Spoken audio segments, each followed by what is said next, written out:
Well, I look like I've been pulled through a bush backwards, but there's nothing I can do about this hair. Getting ready for a haircut before we go to Durban. Sandra's laughing at me.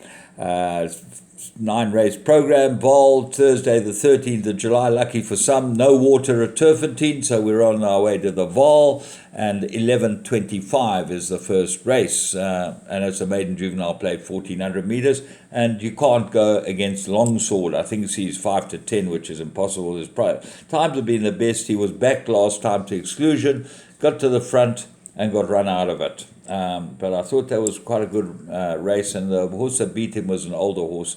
Maybe you'll find Longsword will be able to win.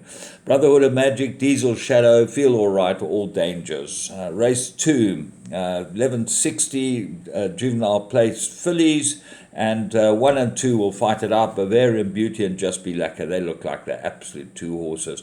But no filter, got some form. Its last run wasn't that good, but it was behind the champion. And then Sahara Dawn. Have a close look at this one.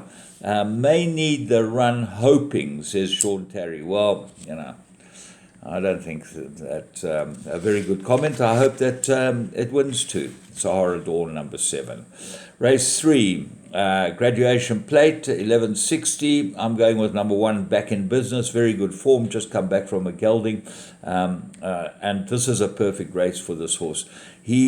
Although on the merit ratings, he looks like he's got absolutely no chance. Remember, he's earned his merit rating by winning maidens and merit-rated races. So that he hasn't got a big penalty. And Joe Soma, the ultimate professional, kept this horse in these type of races. So he runs off a 786. He can only get 6 points. And Southern Skies, who's obviously his danger, ran 3 lengths off them in a big feature. And as a result, here you get a merit rating of 96. So it's always well worth having a look at what the horses are running. And Southern Skies does look like the big danger. Pawn Broker, Power Broker, at least number 2. The Tony Peter runner, well, you can never ignore them. Race 4, first leg of the pick 6. I make it to 2-cornered contest. That's between Hotter Ruby, who we've been with all 3 times of his last 4 runs, and has got beaten every time, but no strong support last time, gets the cheek pieces again, and Kamalo now gets a chance on it. But the big danger is number 7, No Place Like Home. Mike the Cox runner was brought back to the 1200. I think there's a much better distance for it, the 1700, and should go very, very well. Have a close look at Philadelphia, number 1, blinkers on, and I think this horse is dying for the blinkers. So that might run very well here. Fushimi Inari, Gavin Larena for Stuart Pettigrew, obviously got form, and Stuart Pettigrew, they're in great form, and I think they'll have a good day. So that looks like a quartet that will fight it out, and probably need all 4 in the pick 6. Race 5, merit rated 75, 1700 meters. And Royal Guide looks very hard to oppose here, number 2.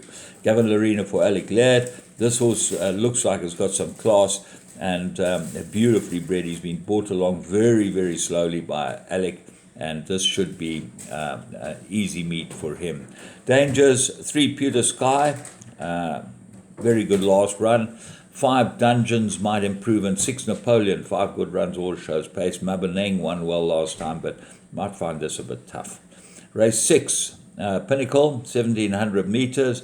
Eye of the Prophet, second run after a rest, but he's obviously getting ready for maybe the big race at the end of the month, and he's full of class, and Rachel comes up to ride him, but he's going to battle to beat Gilded Butterfly. This is a very, very good filly. If she's at her best, she will go extremely well here.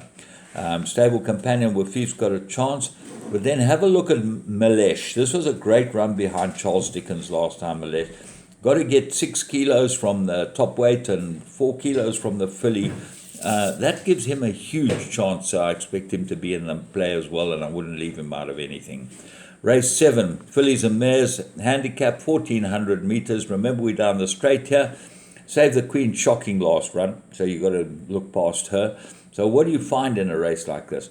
Well, Ivy League ran a good post maiden and entered for the Queenie, so they obviously think a lot of her, and maybe worth having a close look at her.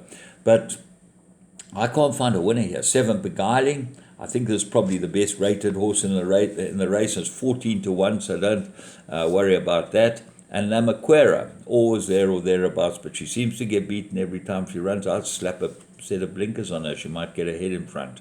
Gets a 2.5 claim. But beguiling the 3-year-old might be the find of the race.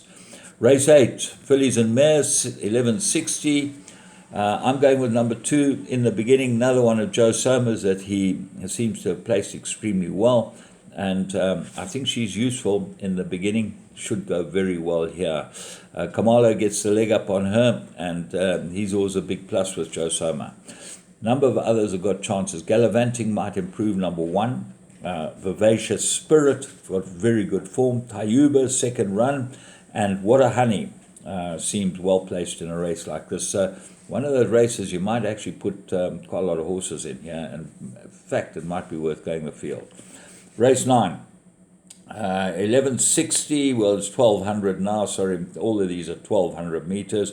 And this is a mirror-rated handicap. So the scratching of Tucson Gold really throws it wide open. So we had to have a very close look at this race. Dark Tide obviously looks like the right horse with Gavin Larena aboard it. Got to go well. Gal Gadot, good form and coming in hot. The blinkers have been put on that. But the find of the race is number 12, Meet the Captain. Another blinker strike. Muzieni gets a leg up. And I think that's a big, big plus. I think Meet the Captain will play very well here if she's at her best. So from me, James Goodman, with the haircut and all, very, very disturbing. Look like a mad professor, which I probably am. Have a great day.